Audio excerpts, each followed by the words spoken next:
After much deliberation, 6 new nations are now members of the bloc, including the Brics bloc, as existing members approve the expansion. Now, the 3-day Brics summit taking place in Johannesburg, South Africa, concludes today as the world watches geopolitical realignments. 6 new nations joining the bloc are Iran, Saudi Arabia, UAE, Ethiopia and Egypt. Argentina, while Iran and Saudi Arabia have shown affinity to China lately, with the latter brokering a peace deal between the two West Asian neighbors.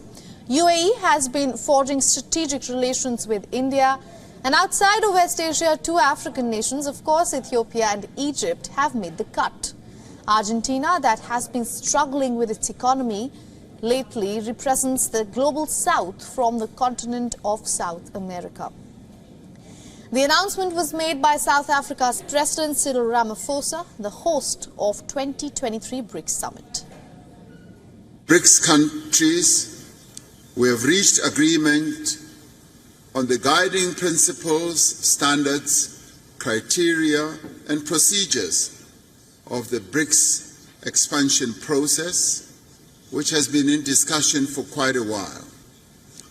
We have consensus on the first phase of this expansion process, and other phases will follow. The leaders of existing BRICS nations welcome the new inductees, calling for a multipolar world order. 15th anniversary of BRICS, we have taken the important decision to expand it. As I had said yesterday, India has always fully supported the expansion of BRICS membership. India has always believed that the addition of new members will further strengthen BRICS as an organization, and it will give our shared efforts a new impetus. I would like to congratulate new BRICS members on the full membership. They will assume their membership next year. Let me assure all of the colleagues that we will keep up with the work that we have launched to expand BRICS' influence in the world. This membership expansion is historic. It shows the determination of BRICS countries for unity and cooperation with the broader developing countries. It meets the expectation of the international community and the common interests of emerging market countries and developing countries. While a bilateral meeting between India's Prime Minister Narendra Modi and China's President Xi Jinping remains awaited and looks dicey at the moment, the two leaders were seen exchanging pleasantries on the final day of the summit.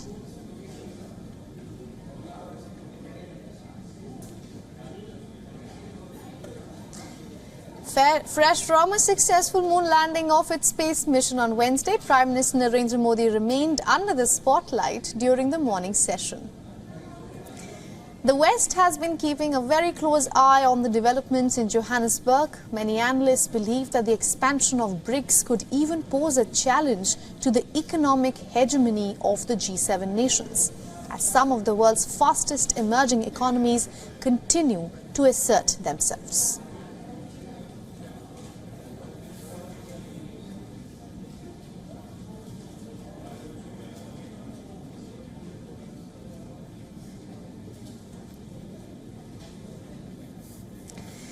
Now, to decode these developments further, our correspondent Kalden Omu is joining us live from Johannesburg. Also on the broadcast, we have Brahma Chalani. He's joining us live from New Delhi. He's a professor of strategic studies at the Center for Policy Research.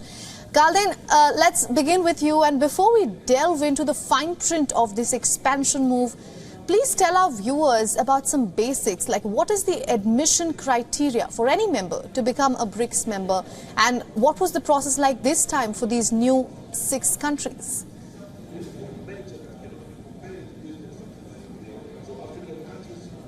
Well, Ananya, before I even answer your questions, let's say all the guesses and assumptions that has been going on for weeks and months have finally been put to rest. The leaders have announced that there is new members, 6 countries that have been admitted. And, going back to your questions on the admission criteria, all of us were very confident as journalists and media when they took us to the media briefing room stating that there will be question and answers, which actually in the program it does mention that there will be question and answer round, but unfortunately that did not happen. And if you notice that President Ramaphosa did not even go into the details of what the admission criteria process for this Brics membership expansion was. But however, I've been speaking to some of the experts that have been walking in and out of this media room. Some of them say, each country, BRIC countries, have picked their own favorites. They say Brazil has always been rooting for Argentina. They got that. South Africa, China, as well as India has always backed the Gulf countries, of course, for its oil-rich nations and all of that. And Africa, they said, I don't think any leaders objected on the 2 African countries, that the Egypt and Ethiopia coming in. So formally, we do not have in paper as to what the admission criteria was, but these are some of the guesses that has been going on with experts that we've been speaking to.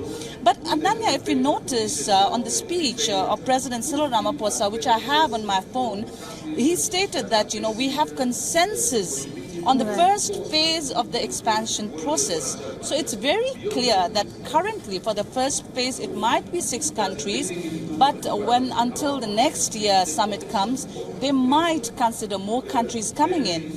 He stated that we have tasked our foreign ministers to develop the BRICS partner country model and list of prospective partner countries and report by the next summit. So experts have been stating that as of for now, they might be admitting the 6 countries, but there's a lot that needs to go on until the 1st of January. These countries, they will have to pay upfront money to be part of the BRICS membership also, I'm told. But, the formal written admission criteria process was not mentioned neither by Ramaphosa nor any leaders of the BRICS. Right, you make a very important point there that this might be just the first phase of the new members. We could see more new members coming in. Mr. Chilani, come in with your expertise here. We have 6 new members: United Arab Emirates, Argentina, Saudi Arabia, Iran, Ethiopia and Egypt. What are these 6 new countries bringing onto the table? Well, first, let's keep in mind that even with 5 existing members, BRICS has been unable to forge a common identity and a common agenda. It has no unified positions on pressing international issues. So it's not a unified voice in international forums. Now that there will be 6 more members, in other words, 11 members from next January, this will make BRICS identity more diffused.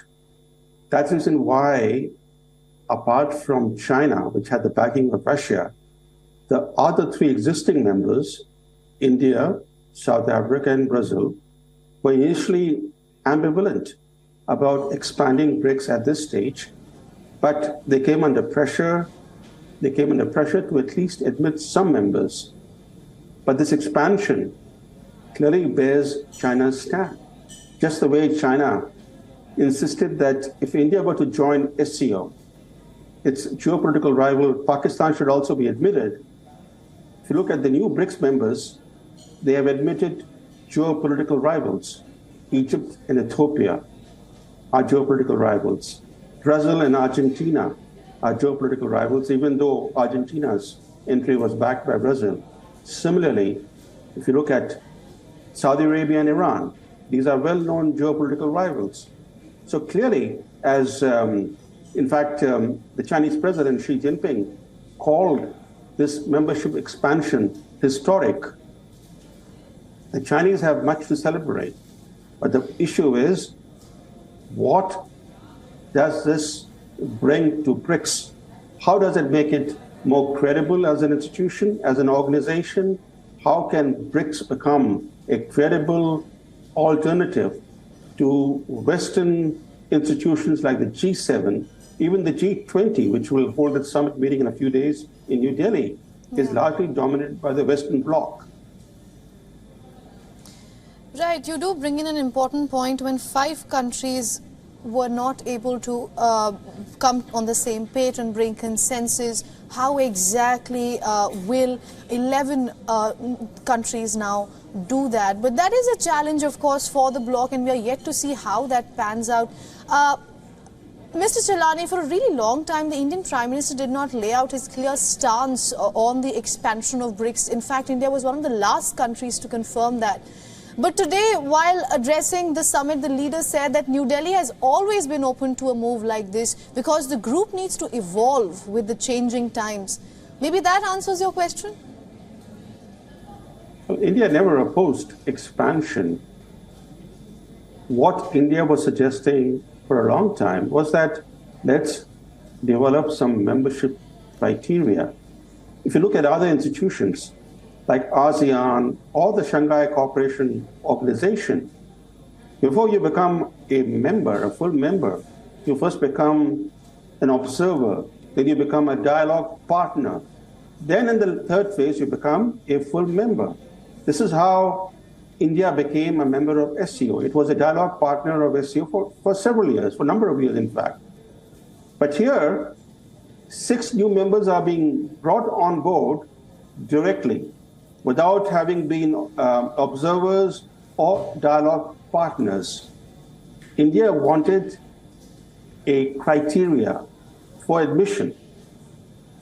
The fact that no criteria has been publicly divulged indicates that this decision is largely political in nature, it is ad hoc, and that China wanted even more members to be admitted, but finally the group by consensus agreed that at this stage 6 new members admission is more than enough.